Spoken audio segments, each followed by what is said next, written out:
இந்த பேச அழைக்கிறோம் சொன்னாலே ஒரு தயக்கமாக இருக்குது. ஏன்னா நான் பேசினாலே ப்ராப்ளம். ஒன்று எனக்கு ப்ராப்ளமும் மற்றவங்களுக்கும் ப்ராப்ளம். ஏதாவது ஏதாவது வந்து கழுப்பிட்டே இருப்பாங்க, ஏதாவது பேசிகிட்டே இருப்பாங்க.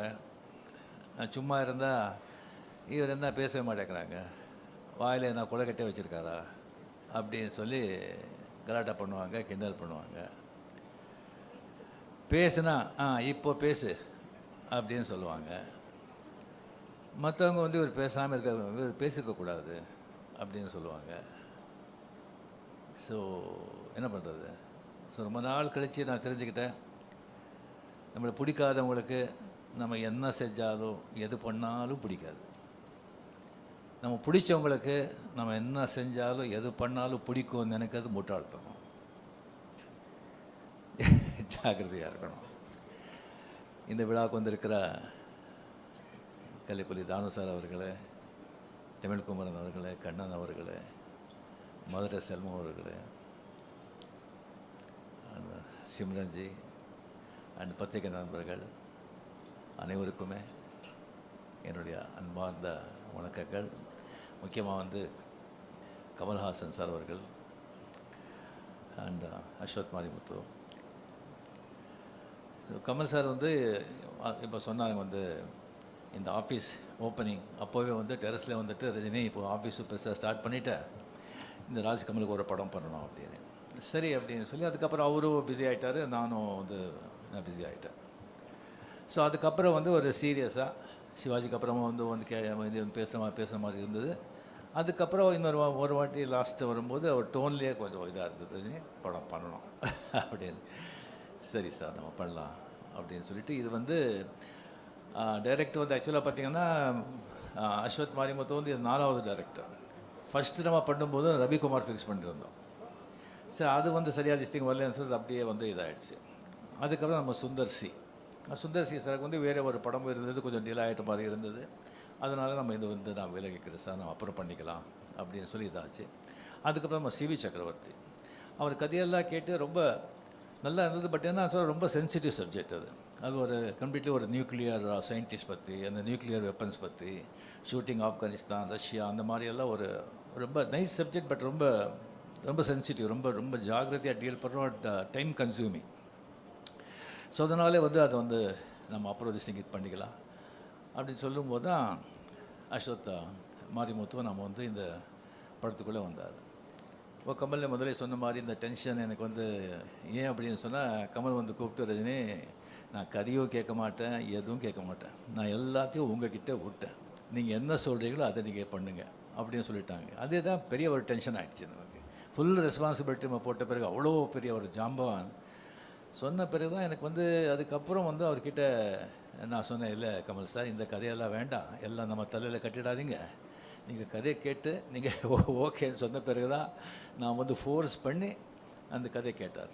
ஸோ கதை கேட்டு நல்லா இருக்குது அப்படின்னு சொல்லி இந்த படத்தை வந்து நம்ம வந்து இது பண்ணியிருக்கோம். டெஃபினட்டாக நம்ம என்ன சொல்லி என்ன பண்ணால் கூட அஸ்வத் மாரிமுத்து மேலே வந்து பெரிய ஒரு ரெஸ்பான்சிபிலிட்டி இருக்குது. அதுக்காக எல்லாமே வந்து உங்கள் தலைமையில் நம்ம போட்டுட மாட்டோம். 100% நம்ம எல்லாம் சேர்ந்து it's a group work, it's a combined work, it's a team work. எல்லாமே சேர்ந்து நம்ம வந்து ஓன்லி சக்ஸஸ் நோக்கி தான் நாம் வந்து இதை உழைப்போம். டெஃபினெட்லி படம் நல்லா வருவாங்கிற நம்பிக்கை எனக்கு இருக்குது. Very energetic director, young blood. அவர் படம் அந்த டிராகன் படம் பார்த்து எனக்கு ரொம்ப பிடிச்சிருந்தது. அது என்டர்டெயின்மெண்ட் மட்டும் இல்லாமல் ரொம்ப டிஃபிகல்ட்டான சப்ஜெக்ட், அதோட ஒரு நல்ல மெசேஜ் வந்து அதில் வந்து கொடுத்துருந்தாங்க. At same excellent has a cameraman and crew. ரொம்ப ரொம்ப ரொம்ப திஸ்டிங் நல்லா வந்திருக்கு. கடவுள் பணத்தில் நல்லா வரணுங்கிற நம்பிக்கையும் இருக்குது.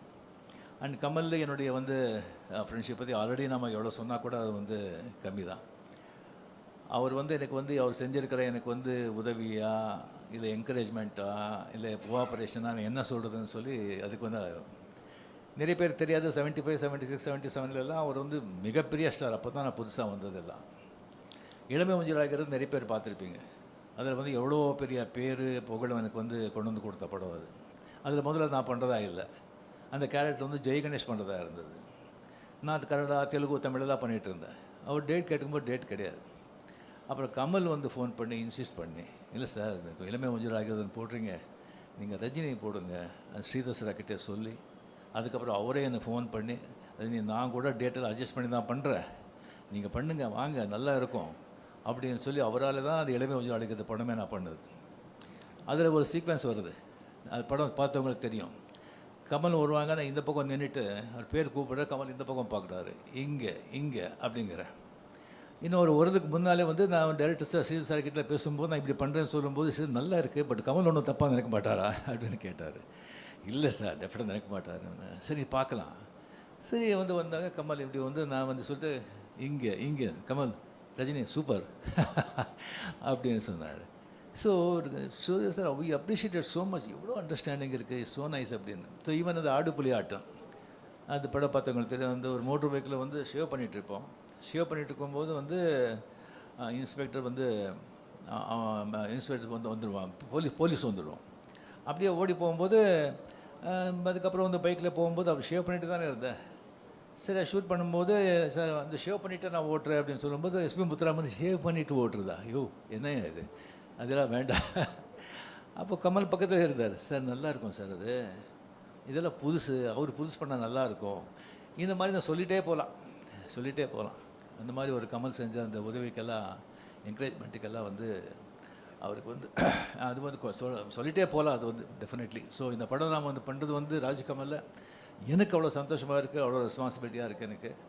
அண்ட் இப்போவும் சொல்கிறேன், கமல் சார் அப்படியே விட்டுடாதீங்க, படத்தில் நீங்கள் பார்த்து அப்பப்போ உங்களுடைய நீங்களும் இன்வால்மெண்ட் இங்கே இருக்கணும். அண்ட் இந்த படம் டெஃபினெட்லி நல்லா வரும் அப்படிங்கிற நம்பிக்கை இருக்குது, நல்லா வரணும். அண்ட் உங்களுடைய பிளெஸிங்களால் நாளைக்கு படம் ஷூட்டிங் ஸ்டார்ட் ஆகுது.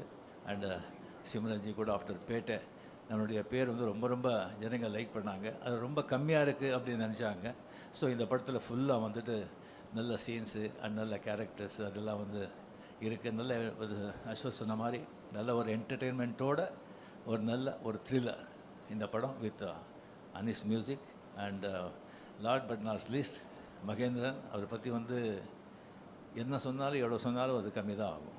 ஏன்னா கமல் சார் மாதிரி ஒரு ஆர்டிஸ்ட்டு அவருக்கு அந்த மாதிரி ஒரு ரைட் ஆன் திஸ் திங் இல்லைன்னு சொன்னால் அது ரொம்ப ரொம்ப ரொம்ப கஷ்டம்.